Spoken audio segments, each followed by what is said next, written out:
Hey loves, Tony here from TL Yarn Crafts and welcome to this special edition of Yarn Snob Reviews. I had the absolute distinct pleasure of trying out a brand new yarn called High Country Wool. Now High Country Wool, which I'll call HCW for short, comes to us from the geniuses behind HOOOOO.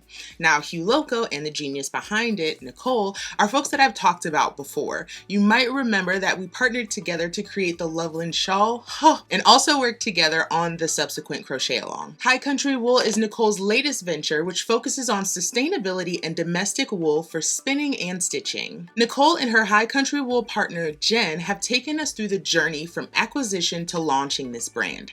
I personally have been so excited to see what kind of colors they land on. The feel that I'm getting right now is kind of a botanicals mixed with neutrals, all on this gorgeous tonal yarn. Now looking at their website, you can see that High Country Wool is a brand with a distinct vision. Their motivations include connecting people with the land and encouraging awareness around consumer choices. As quoted on their Story and Visions page, High Country Wool is not just a yarn company. It is a purposeful commitment to elevate and tell the stories of the landscape, animals, history, and community that makes up Western wool. Now that we've got a little bit of backstory on the brand, let's get this box open.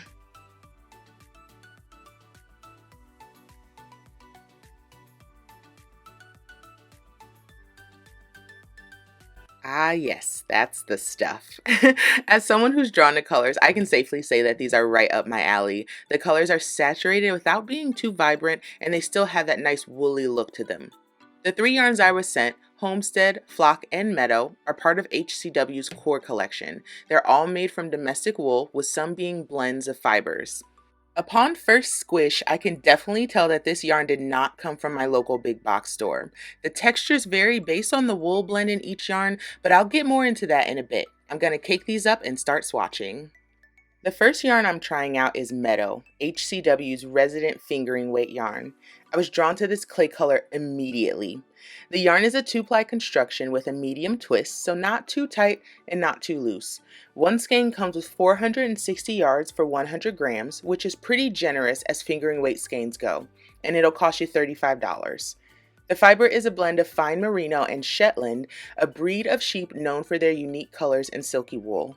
The yarn itself is undeniably squishy and bounces back when it's touched, just making me want to dive into it even more. And don't even get me started with this color palette, girl. The blend of warm and cool tones gives the collection balance, while the standout star has to be this stunning green. I'm really glad that I've been exploring yarns outside of my normal comfort zone lately. That experience, I think, allows me to appreciate Meadow for its toothy and woolly texture. This yarn is not your overly processed superwash wool. Meadow and all of the yarns in the HCW collection have an earthy feel that's been maintained through the production process. The first few stitches with Meadow were touch and go. Throughout the swatch, I had some issues with the yarn being a bit slippery. It's just so funny to me that I had trouble getting a hold of such a textured yarn. If I was swatching this again, I'd likely go with a wood hook to give me just a bit more grip. I'm also pleased to say that I didn't experience any splitting even with the sharp tip of my Furls crochet hook. So this is the part of the review where I'm going to put on my instructor hat and talk to you about yarn twist. So in the process of making yarn, roving yarn is twisted to add strength to the individual fibers, and then multiple strands of twisted roving are twisted together to create the plies that we typically see in yarn. If you look close at Meadow, you can see that the individual threads have a Z twist, and then they're plied together following an S twist. And you might be wondering, Tony, who even cares? Well, if you're a crocheter, you better care. The motions of crochet can soften an S twist, giving the yarn less stitch definition, and I encountered that with Meadow. Now, it's not a good thing or a bad thing, it's merely a fact that crocheters have to consider when purchasing yarn.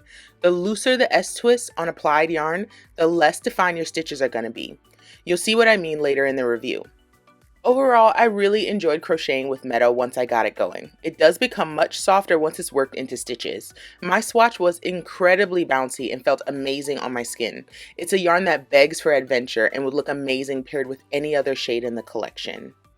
If you're looking for a more colorful experience with High Country Wool, Flock brings the party. The yarn construction is identical to Meadow, a 2-ply relaxed twist, but the texture will be like finding an old friend. The 100% fine merino is super soft to the touch with a lofty, luxurious feel. Meadow is a DK weight yarn with 260 yards in a 100-gram skein that costs $33. According to the HCW website, the unique Colorado merino used to create flock is a supreme combination of softness, strength, and durability. And I'm not mad about the color palette either. The heathered rainbow of colors has all of the necessary neutrals to help make any project you can dream of. I went for a puff stitch for this swatch just to try something that wouldn't manipulate the yarn as much and lose its stitch definition.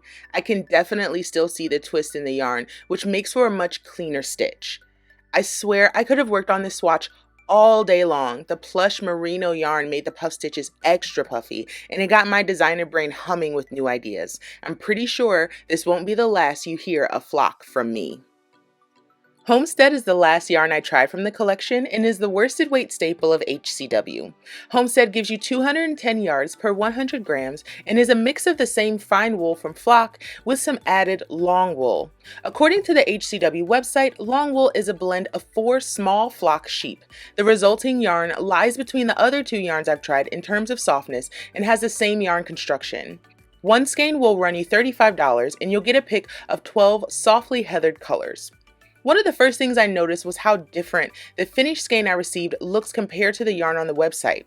When it comes to sustainable, natural yarns and intentional dye processes, dye lots can vary wildly. That's why it's so important for you to get all the yarn you think you need in one purchase and alternate skeins when working up your projects. To add some variety, I decided to try the Tunisian crochet honeycomb stitch with this yarn, and what an adventure it was. This yarn itself glides over the hook like a dream, and I didn't have any issues creating the stitches, but I could see very early on that the relaxed twist of this yarn did not play well with the subtle texture of the honeycomb stitch. The honeycombs are completely lost in the halo and the S-twist. If you're planning to crochet with this yarn, I'd suggest either going full texture with something like bobbles or fan stitches, or go no texture with simple stitches and focus on color work and shaping. While this honeycomb swatch didn't quite work out, I'm still really pleased with my experience using Homestead. With a yarn as unique as High Country Wool, you might be wondering, who is it for and what should I do with it?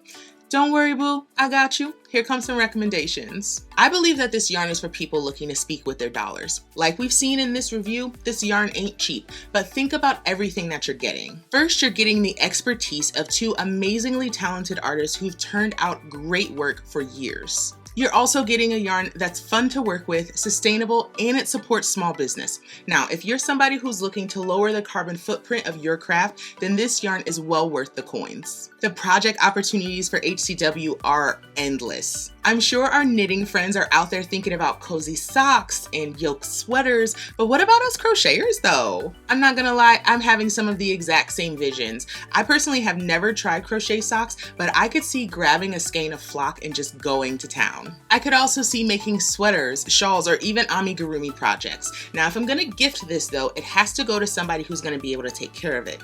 But if I'm being completely honest with myself and with you, anything I make from this yarn, I'm going to keep. Now, this wouldn't be a Yarn Snob Reviews video without my rating between 1 and 10 hooks, and I'm gonna give High Country Wool an 8 out of 10. Not only is this yarn lovely and I've got so many ideas for it, but the colors are just to die for. The only thing I'm gonna knock this yarn for is the price. And though I think it is 100% well worth it, it does present a little bit of a barrier for some makers. So what do you think? Are you gonna give High Country Wool a try? Let me know down in the comments. I've got links to all of the yarns that I reviewed today in the description, and make sure you check out the High Country Wool website for their other products, including heirloom pelts, wool dryer balls, and curated wool. Thank you again to Nicole and the team at High Country Wool for sending me this lovely yarn, and thank you so much for watching this video. I'll see you next time.